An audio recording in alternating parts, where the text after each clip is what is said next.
Hello, I'm Jane Dutton with a wrap of the week's news. Welcome to you and welcome back after 4 years, the Cape Town International Jazz Festival. It is returning to the mother city this weekend, and I'll tell you more about that a little later. Fires broke out in Cape Town's mountains this week and also underground here in Johannesburg. The fires that blanketed the M1 highway with smoke on Wednesday and Thursday were linked to cable theft and infrastructure sabotage. The smoke was so bad that the highway near Braamfontein had to be closed. Johannesburg City Power says a power outage in parts of the metro due to the fires is likely to last until next week. We can now confirm to our residents that the fire has been contained.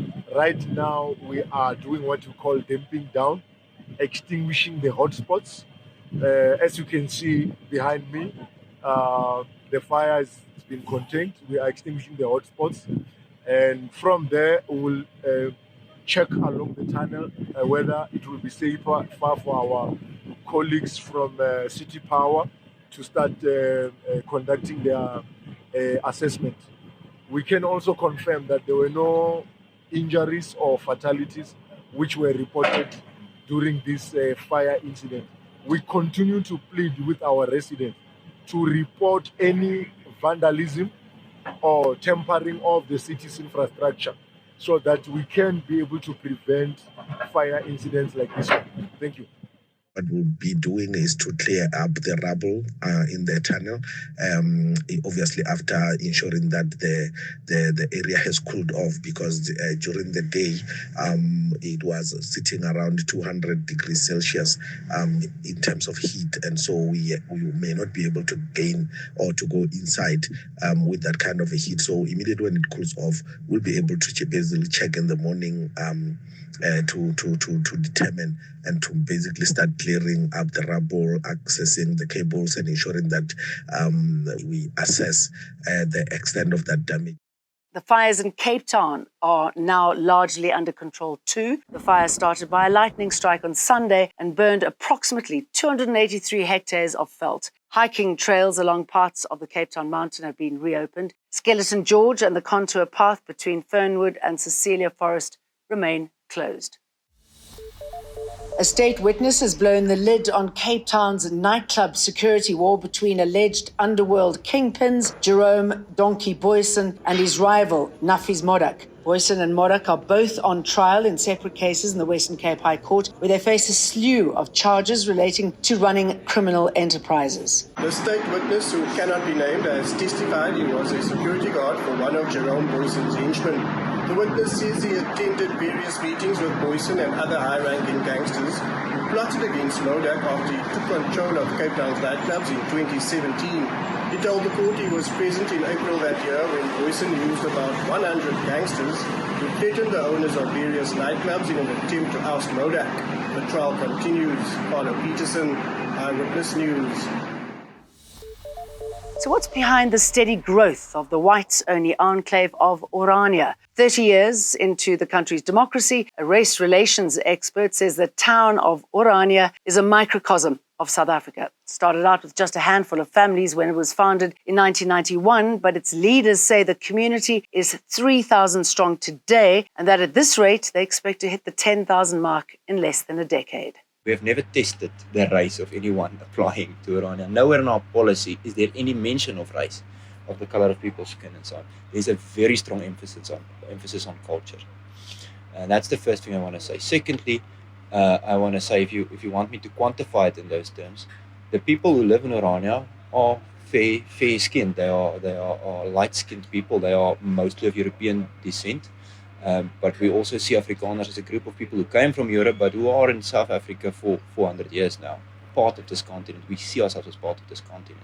There's no person that I know of in Orania, and yet again, we've never tested anyone's race or something like that. It's absurd. But there's no person that I know of in Orania that would identify themselves as a black South African. People in Orania are white. Afrikaners are a specific group of people. We put the emphasis on culture because that's what Orania is about. But to an extent, I don't know of any people who truly identified as an Afrikaner who are a black person or a person of color or so. Is Orania a racist community? No. We said goodbye to a boxing great this week. Former boxing world champion Dingaan Rose of Soweto, Thobela, was found dead at his Johannesburg flat. The Shawela-born boxer, just 57 years old, was reportedly battling an illness at the time of his death.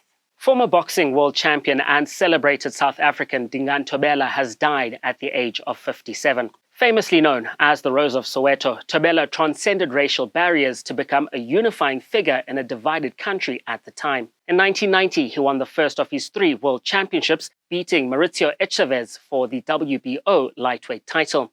Tributes have poured in for the famous boxer, whose lifeless body was discovered in his apartment following a reportedly long illness. WBC Bridgerweight champion Kevin Lorena called Thobela an inspiration, while the sports minister Zizi Kodwa commended him for elevating South African sport through his success in boxing. Mawande Mateza, Eyewitness News Sport. The bloodshed in Gaza has led to protests and mass arrests at multiple universities and colleges in the US. At Columbia and at the City University of New York, where police cleared out demonstrators overnight, some students decried the police's behavior. A medical student offering treatment to detainees as they were released described a litany of injuries. They've been brutalized by the Zionists like we saw last night. They've been brutalized by police brutality. And for them to be so brave against all of that, it's so heartening. I don't think they're asking anything that the university shouldn't be able to do.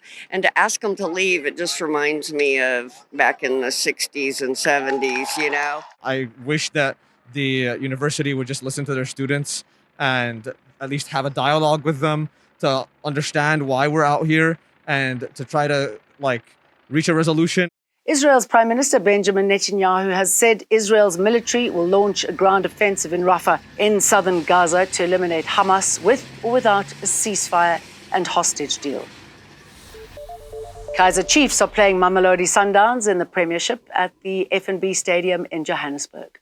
Mamelodi Sundowns are the DStv Premiership champions once again. They wrapped up a record-extending 7th successive league title with a massive 5-1 win over Kaizer Chiefs. That result was made even more embarrassing as it was in front of the Amakosi fans on their home turf at FNB Stadium. Chiefs were reduced to 10 men in the first half when defender Givenham Simango was sent off, but they did well to keep their opponents scoreless at the break. Sundowns were relentless in the second half as Tashreeq Matthews scored twice, while Mateus Esquivel, Lucas Ribeiro and Thembinkosi Lorch also found the back of the net.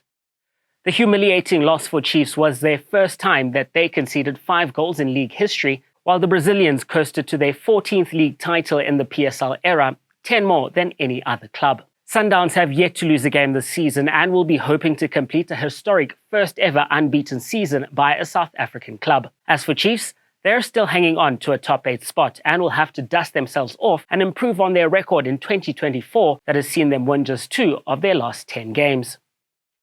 Mawande Mateza, Eyewitness News Sport. And here's something not to miss this weekend, the Cape Town International Jazz Festival. It's the 4th largest jazz festival in the world and the largest on the African continent. This event takes place at the Cape Town International Convention Centre on the 3rd and 4th of May.